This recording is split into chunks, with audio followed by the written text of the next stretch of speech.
You know, it's almost like your birthday with a package from China, so let's go.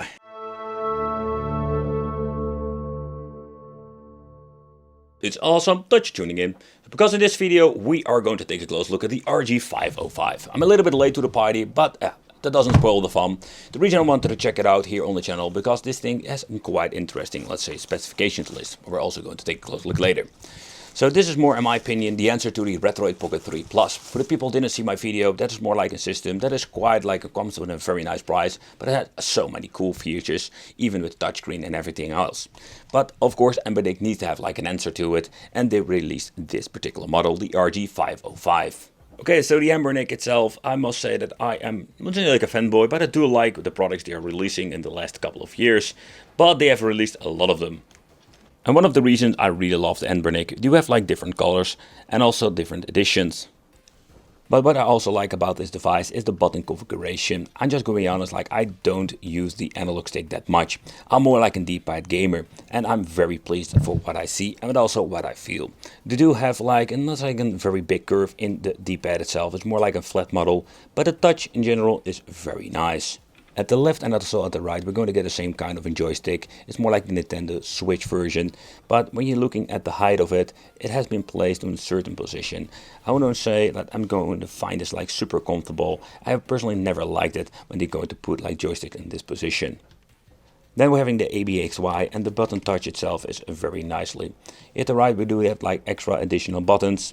At the top we're going to get ourselves the shoulder buttons. We're going to have like the USB out. Then over here we're going to even having a headphone jack out. At the front we're also going to get ourselves the select and start, just the plastic buttons. I guess I remember with the Retroid Pocket we had like weirdly like two like buttons at the top. They were not like volume, but they were like the select and start. A very strange thing I could never used to. But holding the handheld, one of the things that you can see already is like you have like different levels when it comes to the shoulder buttons.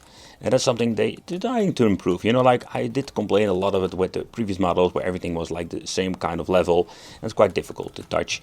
Okay, here we're having like the volume control. And the volume control, I must say that there's a little bit of an, like say, different level on it.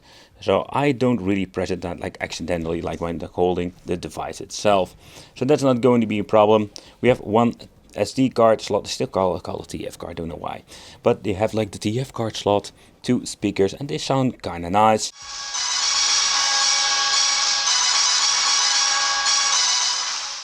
And then of course we're having the on-off switch over here. So that's basically everything that we're going to get when it comes to the controls and everything.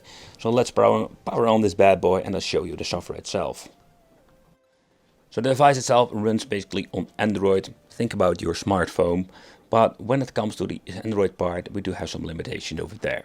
Beside that, what we're going to get is also a very cool like extra front end that is specially made by Anbernic. They give you like a different like experience, like when it comes to, let's say, the previous models they've released.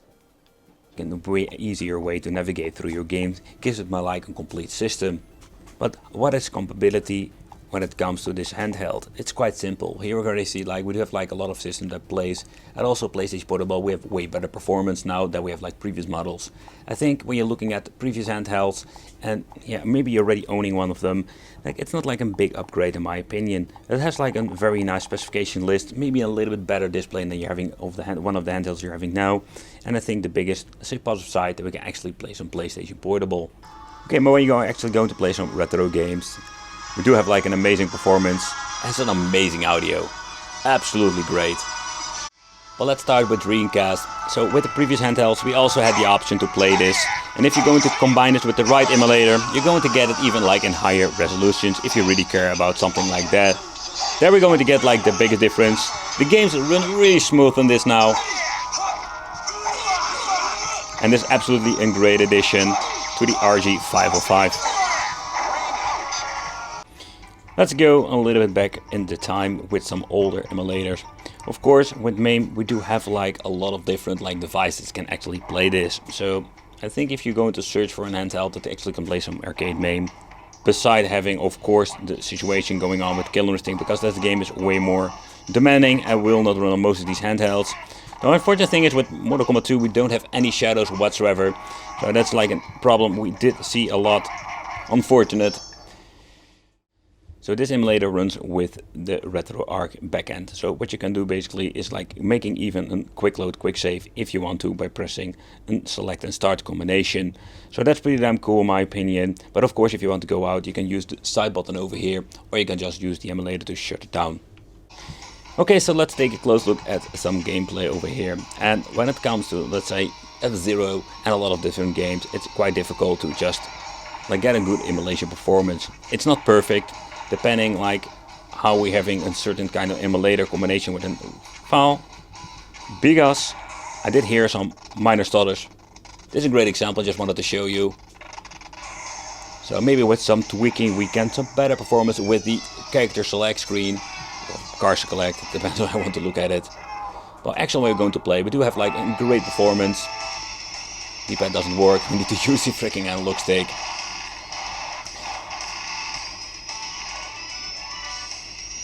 I wouldn't be surprised that not every single game runs perfectly, but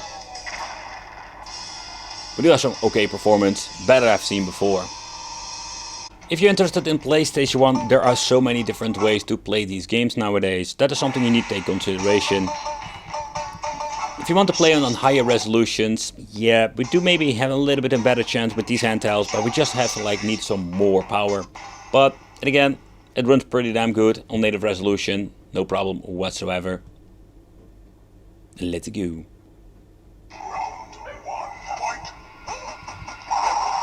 Oh, I messed it up. Yep, I messed it up. I really love the D-pad of this thing. It's great. It's very responsive. Getting into the PlayStation portable emulator, the PP-SSPP. So basically what you can do is like mess around with it a little bit more. Take consideration this thing is not powerful enough to get like the highest settings out there.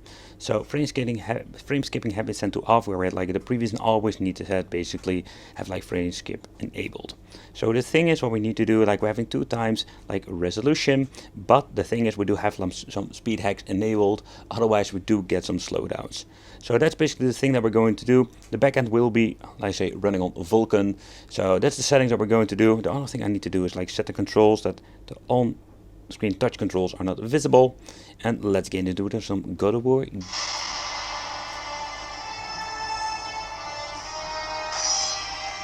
Bam, bam, bam. So time for some God of War, people, and just check out what are we going to get. Oh man, shut down the lighting a little bit so we have better visuals. You can still hear and also see that we have like some minor dips over here. It will dip down to 48, but the performance and overall is so much better. We have set it to 2 times resolution, so the resolution, everything looks a little bit better and sharper. Take consideration if you're going to put it back to original or just 1, you're just going to get even more and better performance, but I think it's playable. The Anbernic RG505 comes with a 4.95 inch display with a resolution of 960 by 544. It's an IPS panel. Then it of course comes with a Unisoc Tiger T618. It has like 4 GB of freaking RAM. So when you're looking at the overall specification list, it's quite nice and it's a big improvement of all the other models. So the conclusion is quite simple, is that this device absolutely is great in many different ways. So they should do something like this just the first time or the second time they release a handheld. Beautiful audio and great display, despite having a small black border. I find it not really annoying. Great playing D-pad, nice shoulder button configuration. It doesn't have like a very easy like HDMI TV out option, so that's the only thing I was missing. But the configuration in combination with, let's say, the clunky, let's say, front end, it seems to be working all fine. You need to mess around with the settings here and there, but beside that, it is quite a nice, interesting piece of technology. Let me know what do you think of the RG505. Thanks for watching, and it will be great to see you in the next video.